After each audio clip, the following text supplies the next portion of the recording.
ब्रेकनंतर बातमीपत्रात आपलं स्वागत. इतरही महत्त्वाच्या बातम्यांचा आढावा सुपरफास्ट. बीडमधनं बातमी. बीड पोलीस ठाण्यातील पोलीस निरीक्षक शीतल कुमार बल्लाळ आणि वाल्मिक कराडची कथित ऑडिओ क्लिप व्हायरल झाली आहे. सनी आठवले आणि त्याच्या साथीदारावर मकोका अंतर्गत कारवाई होण्याची संकेत आहेत. अशी ऑडिओ क्लिप व्हायरल होतीये. संतोष देशमुख हत्या प्रकरणामध्ये केज पोलीस चौकशीच्या फेऱ्यात आलेत. एसआयटी आणि सीआयडी अधिकाऱ्यांकडून केज येथील पोलीस उप अधीक्षक कमलेश मीना यांच्याशी चर्चा सुरू आहे. देशमुख हत्या प्रकरणाविषयी काय माहिती मिळते का याबाबत चौकशी केली जाते. सरपंच हत्या प्रकरणातील आरोपींचं नवं सीसीटीव्ही समोर आलंय. यामध्ये 3 आलिशान गाड्या दिसतायत. याच गाड्यांमधून 3 आरोपी पुण्याला आल्याची चर्चा आहे. विशेष म्हणजे सीआयडीला शरण येताना वाल्मिकचा याच गाडीतून प्रवास केल्याची शक्यता आहे. खंडणी. सरपंच हत्या प्रकरणातील आरोपी वाल्मिक कराडनं जामिनासाठी केलेला अर्ज मागे घेतलाय. आज त्याच्या जामीन अर्जावर केज न्यायालयामध्ये सुनावणी होणार होती. मात्र त्याआधीच कराडच्या वकिलांनी जामीन अर्ज बिनशर्त मागे घेतलाय. संतोष देशमुख प्रकरणात न्यायालयानं हस्तक्षेप करावा या मागणीसाठी सामाजिक कार्यकर्ते अंजली दमानिया यांनी मुंबई उच्च न्यायालयाचे मुख्य न्यायमूर्ती आलोक आराध्य यांना पत्र लिहिलंय. मंत्री धनंजय मुंडेंवरील आरोपांच्या चौकशीचे आदेश न्यायालयानं द्यावेत अशी मागणी अंजली दमानिया यांनी केली आहे.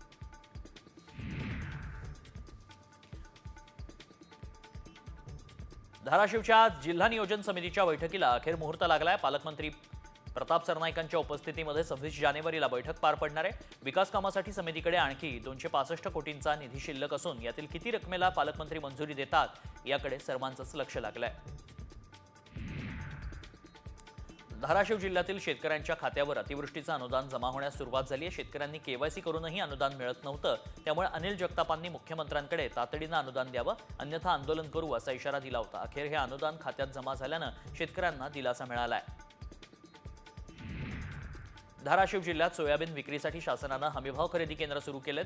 मध्यंतरी बारदान अभावी खरेदी बंद करण्यात आलेली होती. मात्र खरेदी सुरू झाल्यानं आता केंद्राच्या बाहेर अर्धा किलोमीटरपर्यंत वाहनांच्या रांगा लागल्या आहेत. तर मागील 3 दिवस आले शेतकरी सोयाबीन घेऊन रांगेत उभे असून मुक्कामी थांबले. धाराशिवच्या भूम तालुक्यातील सुकटा गावाजवळील पुलावरून जाताना वाघ आढळलाय. वनविभागाच्या वतीनं या ठिकाणी वाघाचा शोध सुरू करण्यात आला असून नागरिकांनी सतर्क राहावं असं आवाहन करण्यात आलंय. धाराशिवच्या भांडगाव गावात 100 ते 150 एकर क्षेत्रावर गाजराची लागवड करण्यात आली आहे. पुणे मुंबईसह परराज्यात गाजराला मोठी मागणी आहे. एका एकरमध्ये 2 ते 2.5 लाखाचं उत्पन्न मिळत असल्यानं शेतकरी आर्थिकदृष्ट्या संपन्न होत आहे.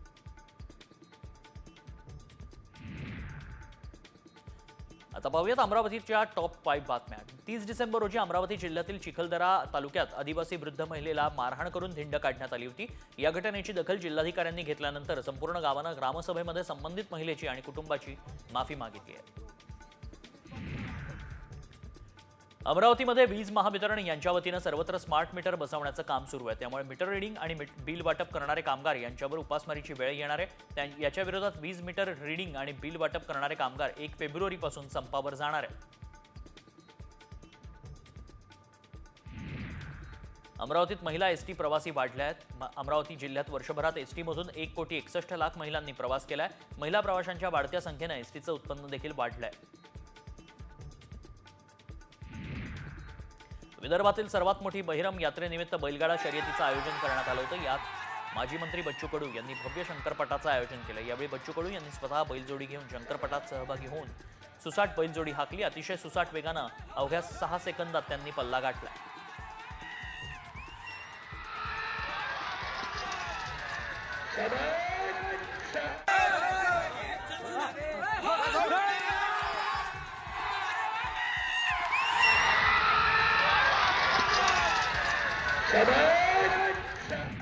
अमरावती जिल्ह्यातील 41,000 संत्रा उत्पादक शेतकऱ्यांना दिलासा मिळालाय. संत्रा गळतीची मदत अखेर जाहीर झाली. अमरावती जिल्ह्यात 165 कोटीची मदत जाहीर करण्यात आली. संत्रा उत्पादक शेतकऱ्यांनी उपमुख्यमंत्री अजित पवारांचे आभार मानले. अतिवृष्टी आणि बुरशीजन्य रोगामुळे फळपिकांची 60% गळती झाली होती.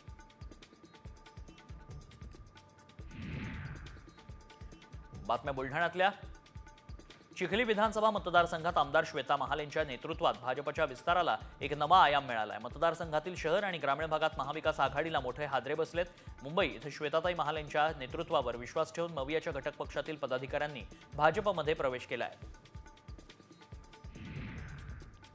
बुलढाणा शहरातील अतिक्रमणांवर धडक कारवाई करण्यात आली। इक्बाल नगरातील असलेले अतिक्रमण नगरपालिकेच्या वतीनं काढण्यात आलंय। अतिक्रमण काढताना कुठलाही अनुचित प्रकार घडू नये यासाठी तगडा पोलीस बंदोबस्त तैनात करण्यात आला होता।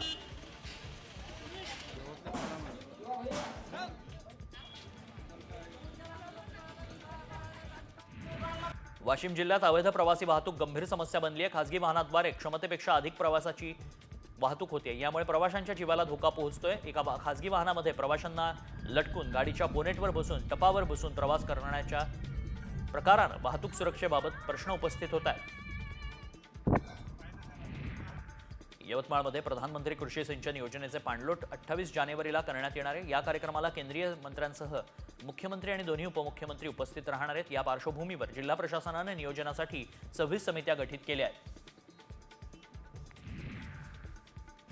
बुलढाणा वीज वितरण कंपनीच्या जिल्हा कार्यालयासमोर कंत्राटी कर्मचाऱ्यांनी निदर्शनं केली। रिचार्ज मीटर लावू नका, त्या मीटरला बंदी करा अशी मागणी कंत्राटी कर्मचाऱ्यांनी केली आहे। तसंच 1 फेब्रुवारीपासून काम बंद आंदोलन करण्याचा इशाराही देण्यात आला आहे।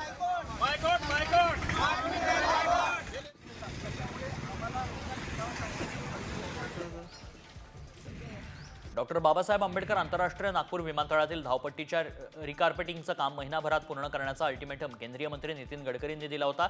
मात्र महिनाभराचा कालावधी पूर्ण होऊन देखील धावपट्टीच्या रिकार्पेटिंगचं काम अद्यापही अपूर्णच आहे। त्यामुळे आता या प्रकरणी नितीन गडकरी काय कारवाई करणार हे पाहणं महत्त्वाचं आहे।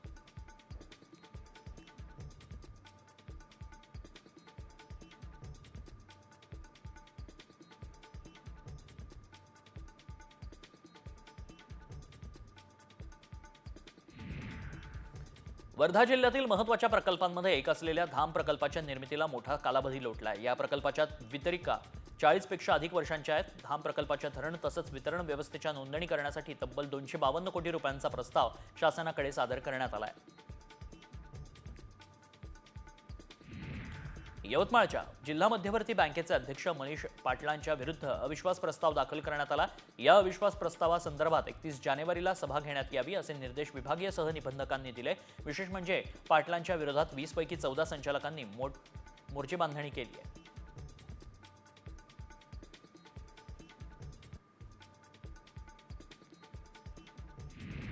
बातमी मराठवाड्यातनं संभाजीनगरात आता कायद्याचा धाकच राहिला नाही का असा सवाल उपस्थित झालाय। शहरातील मुख्य रस्त्यावर हात सोडून बुलेटवर स्टंट करणाऱ्या वाहतूक पोलिसांनी केवळ नोटीस बजावून सोडून दिलंय। त्यामुळे शहरात कुठेही कसाही स्टंट करा आणि दंड भरून मोकळे व्हा असं चित्र दिसतंय। त्यामुळे नागरिकांकडून संताप व्यक्त होतोय।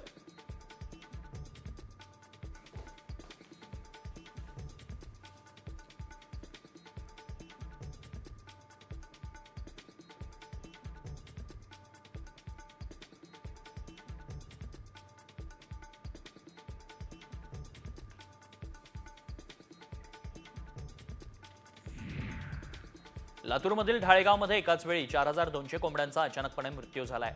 या कोंबड्यांचे नमुने पुण्यातल्या प्रयोगशाळेत पाठवण्यात आले। उदगीरमध्ये बर्ड फ्लूमुळे 100 ते 150 कावळ्यांचा मृत्यू झाल्याची घटना ताजी आहे। त्याचवेळी अचानक 4000 पेक्षा जास्त कोंबड्यांचा मृत्यू झाल्यानं खळबळ माजली आहे।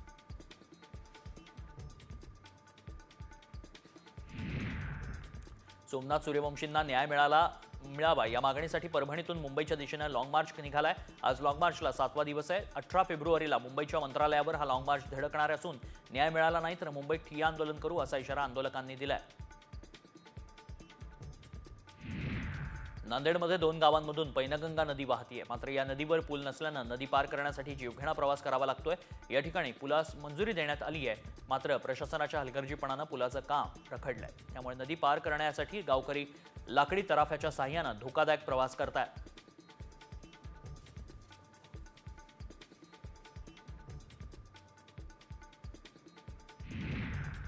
हिंगोलीच्या माळवटा पेट्रोल पंपावर 4 अज्ञातांनी पेट्रोल पंपावरील कर्मचाऱ्याला लोखंडी रॉडनं मारहाण केली। डिझेल भरण्याच्या क्षुल्लक कारणावरून ही मारहाण झाल्याची प्राथमिक माहिती आहे। या घटनेचे सीसीटीव्ही कॅमेऱ्यात चित्रित झालं असून 4 अज्ञात आरोपींविरोधात गुन्हा दाखल करण्यात आलाय।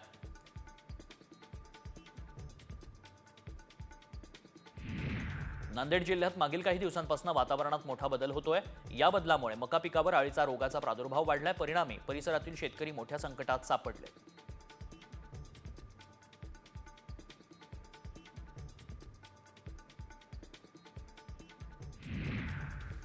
बातमी उत्तर महाराष्ट्रातनं जळगावात पुष्पक एक्सप्रेसच्या अपघातातील मृतांच्या नातेवाईकांनी घटनास्थळी टाहू फोडलाय. घटनास्थळी धार्मिक विधी करून मृतांना श्रद्धांजली वाहण्यात आली. या अपघातात 13 जणांचा मृत्यू झाला तर 40हून अधिक जखमी आहेत. पैसे मागणाऱ्या तरुणाला बोलावून 4 ते 5 जणांनी बेदम मारहाण केल्याची घटना शिरपूर इथं घडली आहे. वारंवार पैसे मागत असल्याचा राग अनावर झाल्यानंतर संबंधितानं तरुणास एका ठिकाणी बोलावलं. यानंतर पैसे का मागतोस अशी विचारणा करत त्या तरुणास 4 ते 5 जणांनी एकत्रित येऊन जबर मारहाण केली आहे.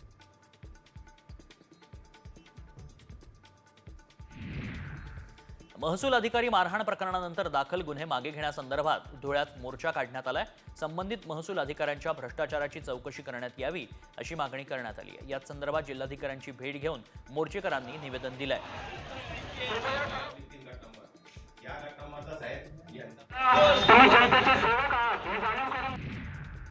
विधानसभा निवडणूक निकालानंतर राज ठाकरेंनी महापालिका निवडणुकांसाठी कंबर कसली. याच पार्श्वभूमीवर राज ठाकरे नाशिक दौऱ्यावर आहेत. नाशिकमध्ये दाखल होताच राज ठाकरेंच्या बैठकीला सुरुवात झाली. सुरुवातीला नाराज असलेल्या पदाधिकारी आणि कार्यकर्त्यांसोबत 1 to 1 चर्चा करण्यात येणार आहे.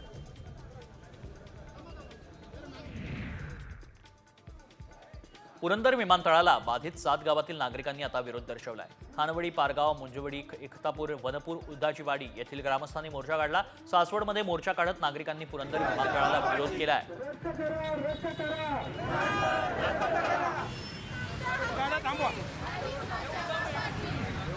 सांगलीच्या विटा आणि आटपाडीत घरफोडी आणि जबरी चोरी करणाऱ्या तिघांना अटक करण्यात आली आहे. सांगलीच्या स्थानिक गुन्हे अन्वेषण विभागाच्या पथकानं ही कारवाई केली आहे. त्यांच्याकडून गुन्ह्यात वापरलेल्या दुचाकीसह चोरीचे 10 लाख रुपये, 10,000 रुपयांचा मुद्देमाल हस्तगत करण्यात आलाय. गॅस पाईप बनवणाऱ्या कंपनी गोदामाला आग लागली. पुणे बंगळुरू हायवेवरती कराड गोटे गावालगत ही घटना घडली. आगीत पाईपलाईनचं साहित्य जळून खाक झालंय.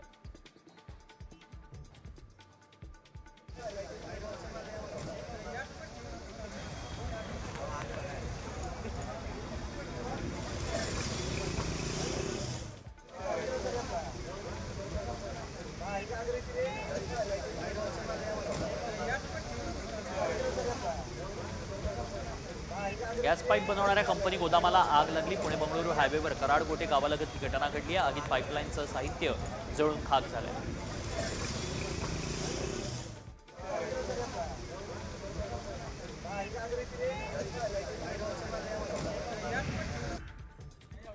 पुणे पंढरपूर महामार्गावर ऊस वाहतूक करणारी ट्रॅक्टर ट्रॉली पलटी होऊन अपघात घडलाय. यामध्ये ट्रॅक्टर चालकाचा गंभीर जखमी झाला असून रुग्णालयात त्याच्यावर उपचार केले जात आहेत.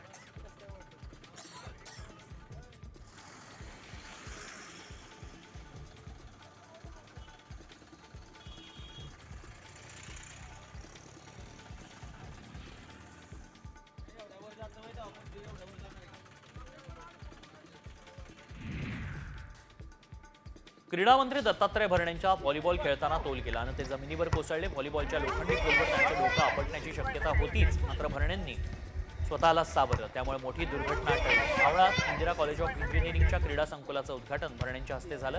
त्यावेळी ही घटना घडली.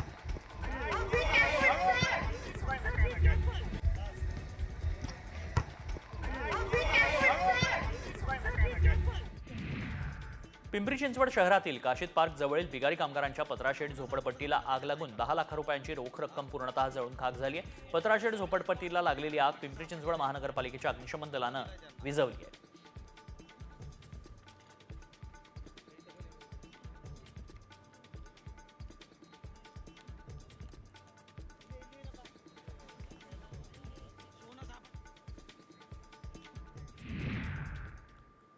प्रयागराजच्या महाकुंभात आता सुंदर डोळे आणि सौंदर्यामुळे चर्चेत आलेली मोनालिसा भोसले सोशल मीडियात चांगलीच व्हायरल होतीये. आता तर मोनालिसानं कुंभमेळ्यात माळा विकून तब्बल 10 कोटी रुपये कमावल्याचा दावा केला जातोय. कोण आहे ही मोनालिसा भोसले? ती महाराष्ट्रातील कुठली आहे? तिनं खरंच कुंभमेळ्यात रगड पैसा कमावलाय का? काय व्हायरल मेसेज मागचं सत्य पाहूया. प्रयागराजच्या महाकुंभात मोनालिसाची लॉटरी.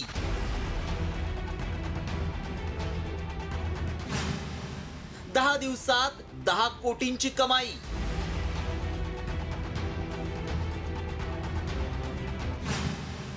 व्हायरल मेसेज मागचं सत्य काय?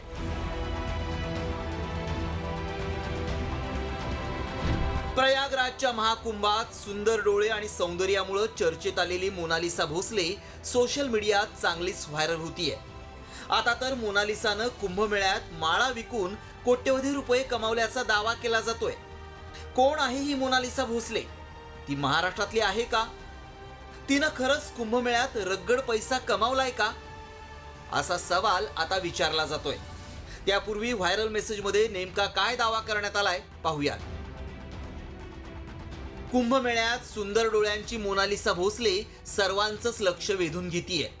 तिनं माळा विकून 10 दिवसात 10 कोटी रुपयांची कमाई केली आहे. या मेसेजमुळे मोनालिसा सोशल मीडियात पुन्हा एकदा चर्चेत आली आहे. यंदाच्या कुंभमेळ्यात साध्वी हर्षानंतर प्रत्येकाच्या तोंडात नाव आहे ते मोनालिसाचं. आपल्या सुंदर डोळ्यांमुळे मोनालिसा आकर्षणाचा केंद्रबिंदू ठरली आहे. यूट्यूबर्स पासून ते सेल्फी घेणाऱ्यांपर्यंत सगळेच जण मोनालिसाच्या सौंदर्याचं कौतुक करतायत. मात्र तिनं खरंच 10 दिवसात 10 कोटी रुपयांची कमाई केली आहे का, यावरून सोशल मीडियात चर्चाही रंगू लागली आहे. त्यामुळे आम्ही या मेसेजची पडताळणी केली. आम्ही इंटरनेटवर मोनालिसाचे व्हिडिओ पडताळून पाहिले. तेव्हा तिनं दिलेली एक मुलाखत समोर आली. त्यात तिनं आपल्या कमाईबाबत स्पष्टपणे खुलासा केलाय. तिनं या मुलाखतीत काय म्हटलंय पाहूयात. माळा विकून आपल्याला काहीही मिळालेलं नाही. आपली कमाई 10 कोटी रुपये असती तर इथे का यावं लागलं असतं. त्यामुळे आमच्या पडताळणीत काय सत्य समोर आलं पहा.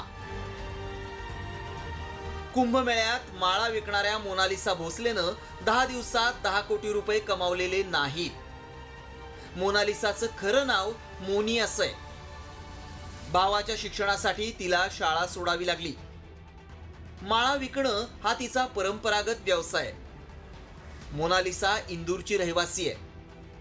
तिचं मूळ महाराष्ट्रातलं आहे का हे स्पष्ट होऊ शकलेलं नाही.